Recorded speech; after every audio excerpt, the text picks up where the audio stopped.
when I am talking about core stability with people, a big piece that I like to connect with is this idea of a responsive core. So you won't hear me talking about squeezing the core or pulling the navel to the spine. Those tend to facilitate more gripping and bracing and breath holding, held rib cages. And if you think about pelvic floor and diaphragm connection, which are both really important for having good core stability, those, when we squeeze and pull that navel to the spine, that tends to disconnect those two areas of our body.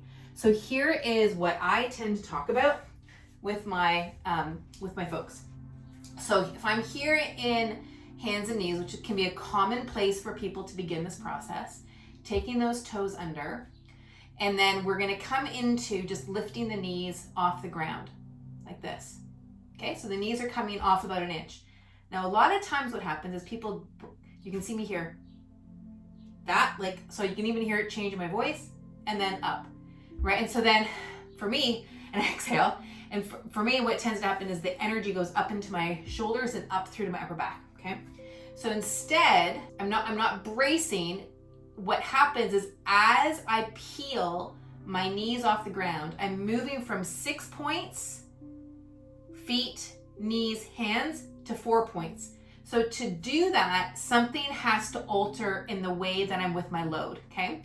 So as I push my heels back and then peel my knees off, now I go from these 6 points to the 4 points.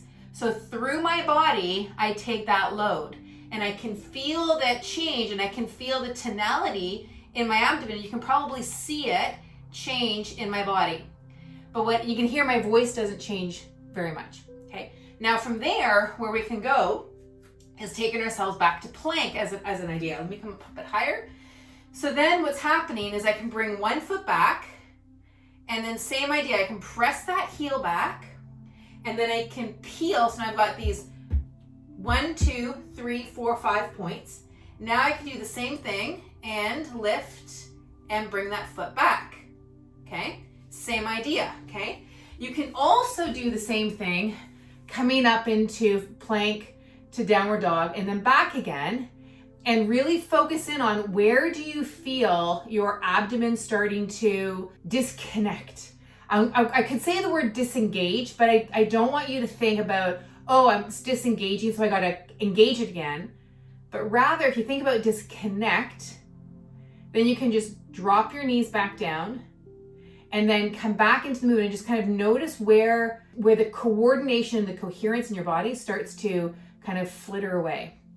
And if you keep pushing through that, you can, it's no problem. Just recognize you're likely going to build more compensation pattern and some other type of gripping, bracing, maybe a breath holding pattern. And you can even notice as you go through that disconnected phase, what you then do. And the beauty is now you got more data and more information about what you do. Now, people might say, well, what do I do to keep moving? Because I clearly have the full range of motion. And the answer is, like I say to a lot of things, if you practice in the range that you have that coordination and coherence, that range will grow. If you keep pushing through, that was what will grow. So play in the range that makes the most sense. And so if you play in the range where you have the coherence and coordination, you'll grow more coordination. You'll grow more responsive core stability. Enjoy the practice.